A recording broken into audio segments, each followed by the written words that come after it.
Okay, so this is the other tribal poem titled I Have Given Birth to a Son, and this is anonymous Bill Mother's verse.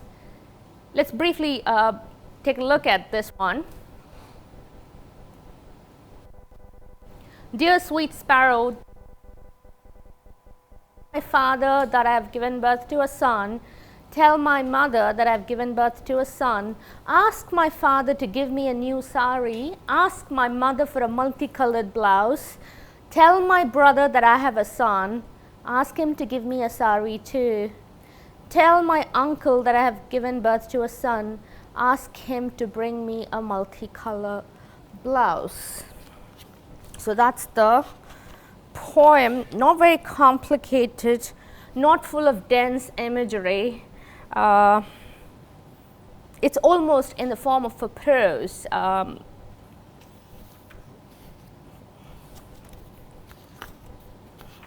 What do you make of this one? Sari, we know what it is, a garment worn by Indian women, so that's the glossary there, and it's translated by Abraham Thuruthumalil. So that's the translator.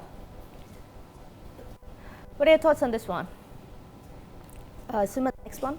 Next slide, please. So these are some of the points of entry that I have for you to make sense of this apparently easily comprehensible poem. So the first point of entry is speculate on the reasons for using a sparrow as a messenger.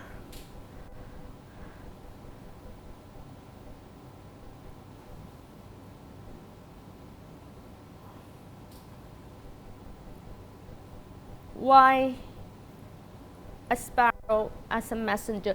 Dear sweet sparrow. Dear sweet sparrow, right? The adjective sweet is not used anywhere else in the poem, right? It's not used anywhere else in the poem. Any thoughts on this, anybody?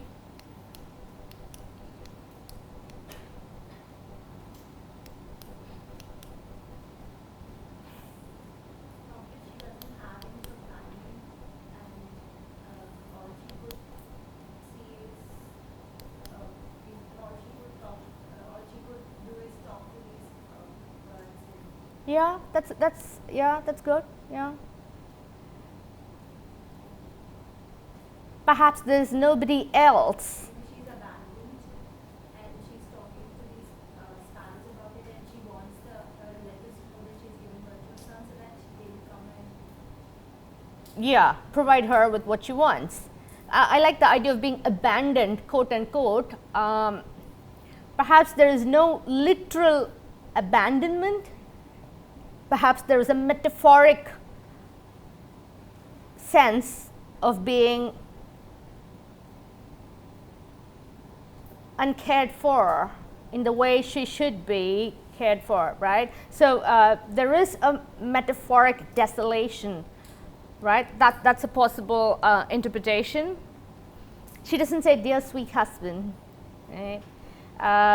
So the idea of using a creature from the wild to pass on the messages is interesting and needs to be probed, needs to be thought about. Traditionally, we use doves to send out messages, and here we have an unconventional bird from the wild to pass on messages. Dear sweet sparrow, deliver this message for me. And I was reminded of Nagamandala, right? Inevitably, it comes to mind because Rani, when she is left alone in the house, locked up in the house, she fantasizes about eagles, right? Carrying her away from the house of her husband back to her parents, right? So the only rescue for Rani are these fantastical creatures, right?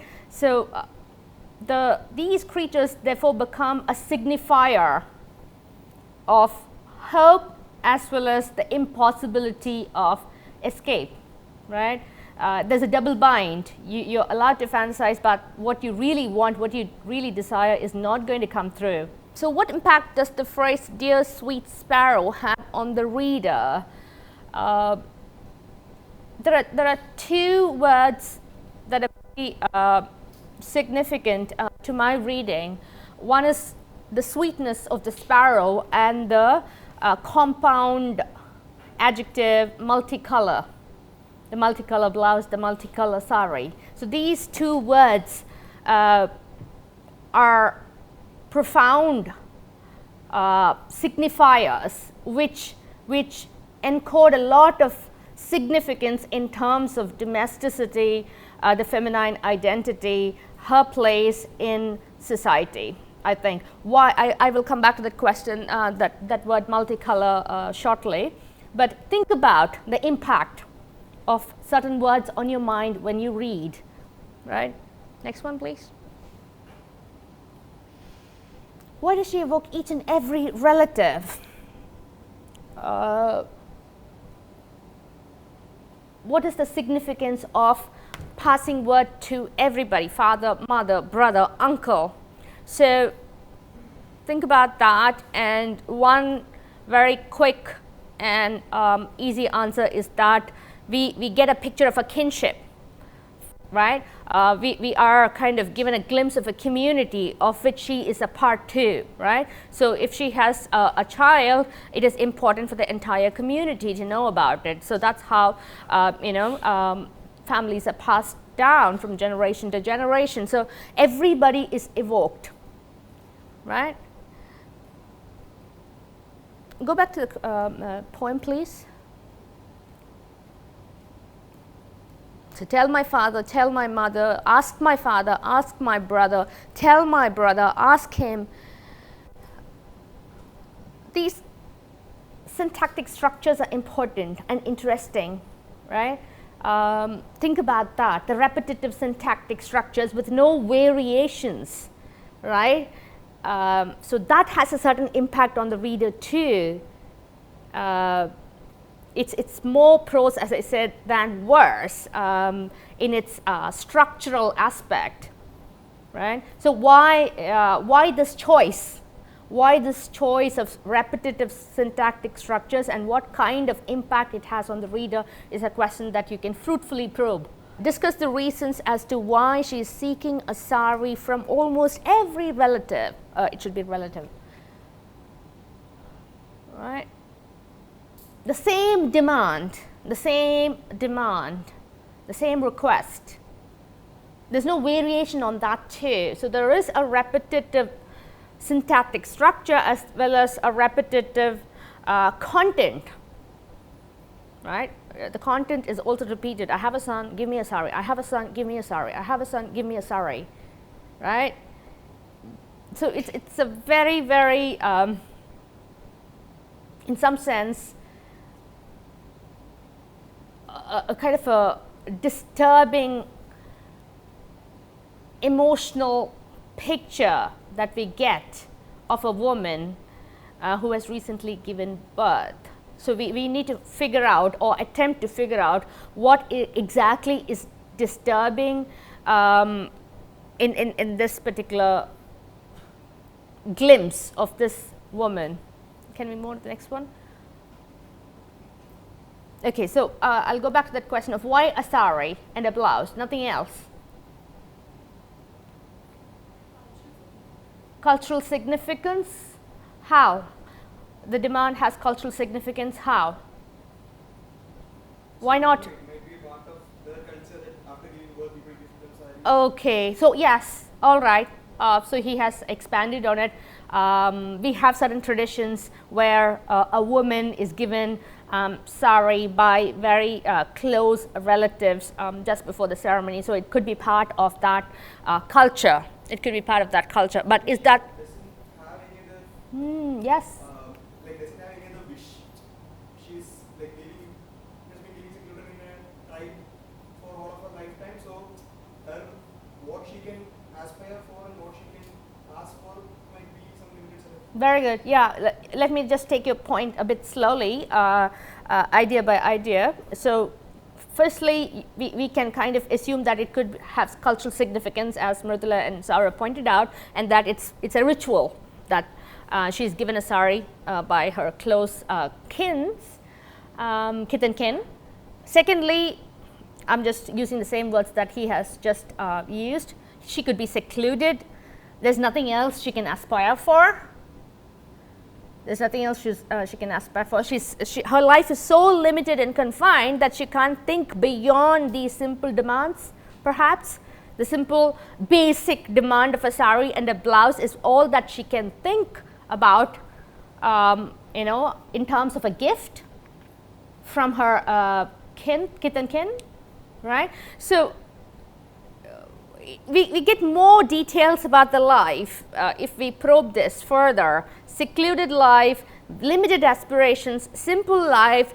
Perhaps the sari and the blouse in itself is a massive gift for her because she doesn't have that many, right? The multicolor here assumes significance too, right? The multicolor, perhaps the only color, spiritually and symbolically speaking, comes through these garments, these outfits, right? So perhaps if you go back to the stench of kerosene, think about the chores that Guleri is supposed to do on a regular basis, right? So when she gets her annual holiday, they just go to town getting bangles and multicolor outfits, dyeing their dupatta and wearing them and celebrating the joys of life through the clothes that they put on, right? So multicolor suggests joy, celebration perhaps, to someone who leads a very bare existence and perhaps quote unquote a harsh existence. We can only reasonably speculate on the quality of life of this mother, right? And I go back to the word sweet again. Dear sweet sparrow, right? You can go back and think time and again as to why that adjective is used only in conjunction with the sparrow and with nobody else, not even with the newborn, right? So the sun here is an interesting figure, right? It's a very interesting figure. Okay, can we move on to the next one?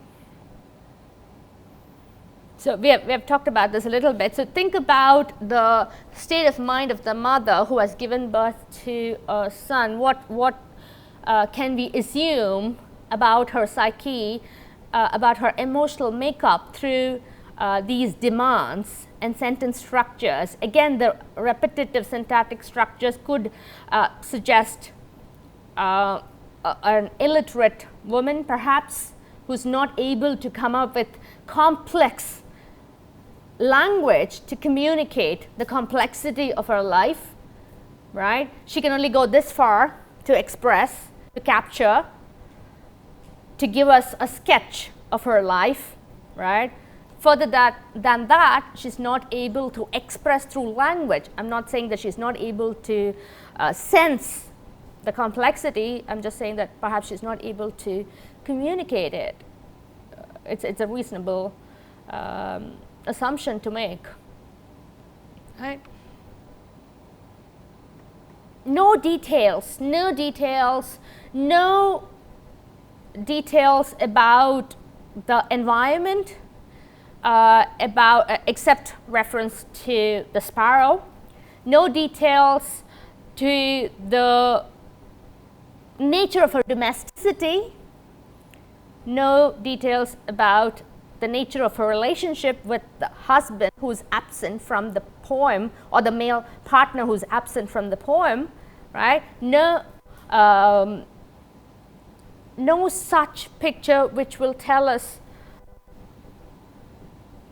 the routine, the day-to-day experiences of the woman. So only this most important point in her life, the act of giving birth, is captured and communicated, right? The rest seems to be immaterial here, right? The tone of the speaker Can we gather some information about the tone of the speaker? It's matter of fact in some sense, right? It's matter of fact. I mean, if you read this poem, if you perform this poem, you can bring in some emotion which would give a slant to how this message is to be communicated or is communicated, right? You can read this in various ways, embedding your emotion onto the poem. Read it happily, ecstatically, sadly, you can vary the emotion, but when you read it, what do you feel? What could be the tone? Can you elicit any kind of attitude on the part of the mother towards having a son? What does she feel? How does she feel? Yeah, go on. There's a sense of relief on the part that it is a son and not a daughter. And Yes. the very fact that it is a son, Mm-hmm. because of that she can bargain Yes. with Not just bargain, demand. the demand. Yes. Correct? Very good. Yeah. Yes, absolutely. I don't think the poem in itself could have happened, could have been constructed. It's a good point. It's such an obvious point, for me it didn't strike to touch upon it, that, if it had been a girl, she can't make all these demands on the part of her relatives. So there is triumph. There is a triumph, but is there a triumph in the real sense for the mother? Right? There is triumph, a triumph which makes her confident enough to make certain demands, but is that triumph really making the woman happy and fulfilled? Right? We don't know. We can just assume. So again, we talked about this, the effect of the phrases multicolored sari and multicolored blouse on the reader. The colors are associated with all these clothing, in this particular poem. So think about the effect of these. Next one. What are the absence signifiers or markers in this poem? We talked about the absences of the husband, the absence of details about the way of life for this woman. So all these absences, signifiers, markers are important. Can we find out more? If you want to find out more, go read other poems from this tribe, go find out anthropological details, go find out the way of life of these groups in India to this day. Yeah. What are regional significations in this poem? Can we pick any regional significance? So we kind of assume that the sari giving is a kind of a ritual act. We assume that, but is that concrete? We need to find out. We have to find out by picking up other cultural documents, oral and written, to find out more about the way of life of this particular tribe. Or is it just a demand because she doesn't have any good sari and blouse, right? So that has to be ascertained by doing more research into this tribe's way of life. So any other regional significances? Sparrow is a bird which you can find across South India. I don't know about the north, but on a rough surmise, I'm just saying it's a common bird, not peculiar to any particular spot or place in India. In other words, can you point to any aspect and argue that it is indicative of this particular community, the Bills? How very unique is this set of ideas from a mother to this particular tribe? Can you just tie it to this particular tribe and say this is unique to this tribe? Or is it, yes, Suma? I was not sure about the community, but generally the idea of talking with nature Mm-hmm. and the idea of interacting with nature to forward the message, like the relationship that a community or like a tribe Mm-hmm. shares with nature. Mm-hmm. I think that is pretty much shown in this one. Okay. In particular, to build on Mm-hmm. The idea of relationship with nature. Okay, yeah. So what Suma is suggesting is that this idea of communicating with elements of nature, creatures from the wild, is an attribute of rural communities, tribal communities, right? Yeah. We can pick out comparable references in the Western canon too. If you just give it a go, you will find it. But there is a romantic sense associated in such references from the Western canon, more optimism and more positivism, right? Positivity associated with such communications, but I don't know how far that is the case with this particular poem as well. Like, you know, the emotional makeup might be a little worrying. Seems like there is a particular characteristic of a tribal song. Mm-hmm. Because even in Bengal, the songs also are having the same tradition that after bearing the child, there is Mm-hmm. a ceremony where it's not much formal, but small amounts of gifts are sent to the bride Mm-hmm. in that sense. So I think that there are parallels among Mm-hmm. the regional tribes in India where there is a kind of a tribal song structure where they invoke, I'm sorry, like, where they ask the natural, like the sparrow or Uh-huh. birds like myna, Mm-hmm. they will be the messenger to go back to Mm-hmm. the parents' house in order to send the message that there is a good news about. Okay, so my suggestion is that since you're suggesting that this kind of poem could be a ritual communication after giving birth, maybe can you pick one or two tribal songs and bring it to us? We'll have a read. Yes. Yes, yes, Bengali, that's fine, Bangla is fine. Yeah, we can do that, right? And others too, if you can come across any poem from your regional language which celebrates the act of giving birth by offering gifts, please bring it. We can have a read of those too, right? Okay. Okay, the next one, please. Okay, no, we'll go back to the earlier one. I will read a couple of poems for you, and then we'll go to the lip chitra.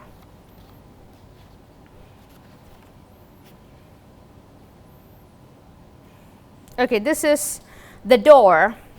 The title of the poem is The Door,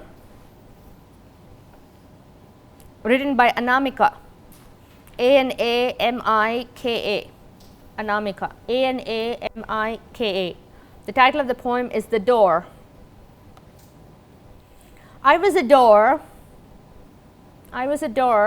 The harder they beat me, the wider I opened. They walked in and saw a great cosmic whirling. When the grinding stops, the spinning begins. When the spinning stops, the sewing begins. Something or other all day non-stop. And in the end, my broom sweeps it all up. Sweeps up the stars and the sky, mountains, trees, stones, all the shards and splinters of creation, and collects them in a basket, stores them somewhere deep inside in some corner of the mind. I'll read this poem again. I was a door. The harder they beat me, the wider I opened. They walked in and saw a great cosmic whirling. When the grinding stops, the spinning begins. When the spinning stops, the sewing begins. Something or other all day non-stop. And in the end, my broom sweeps it all up, sweeps up the stars in the sky, mountains, trees, stones, all the shards and splinters of creation, and collects them in a basket, stores them somewhere deep inside in some corner of the mind. Did you get the content of the poem? Did you understand? So it's very poetic, the idea of a woman sweeping up, right? The stars, the mountains, the sky, and everything is broken, and she collects it in a basket and stores it in the deepest corners of her mind. So the details are, something that we can compare with a lot of the works that we read for this course, right? Guleri, Rani from Nagamandala, and several other women across Indian literature can be seen through this figure here in this poem. So I'll ask Suma to pass this poem to the class. I'll just read one more. This is Salma, Paths, P-A-T-H-S, Paths. Paths. Upon the almirah, against the room's walls, between the swirling fan's blades, a bat clashes, falls, scatters. But birds thousands of miles away fly across the blue of the sky and the massing of mountains and have never so far lost their way. Very brief, just 2 stanzas. I'll repeat this. Paths by Salma. Upon the almirah, against the room's walls, between the swirling fan's blades, a bat clashes, falls, scatters. But birds thousands of miles away fly across the blue of the sky and the massing of mountains and have never so far lost their way. And this is translated from Tamil by Lakshmi Armstrong. And the other one, Anamika's poem, is from Hindi. So you can see the word almirah, indicates that it's a very, a regional poem. We have that word in the local language, almirah. I don't know whether we have it in Telugu and do you have it in Telugu, Kannada? So it's a kind of a southern term, we can reasonably say. And the idea of the bat caught between the blades, right? Blades of the fan, it's a searing image. It's a painful image in some sense. And she compares this bat, about to, or caught between the blades. She compares this bat to other birds thousands of miles away, flying freely in the open skies. So you can see the comparison that she is making, right, between the feminine identity in peninsular India, perhaps, and with the women who are apparently free, flying about in a symbolic way across the seas. So that comparison is captured beautifully here. And the idea of bat is repetitive in Salma. Even in the other poem, there's a reference to bats, right? The comparison between bats and women hanging upside down. So think about that. Okay, I'll stop here. And then any doubts, questions? The poems that we read can be part of the syllabus for the end semester.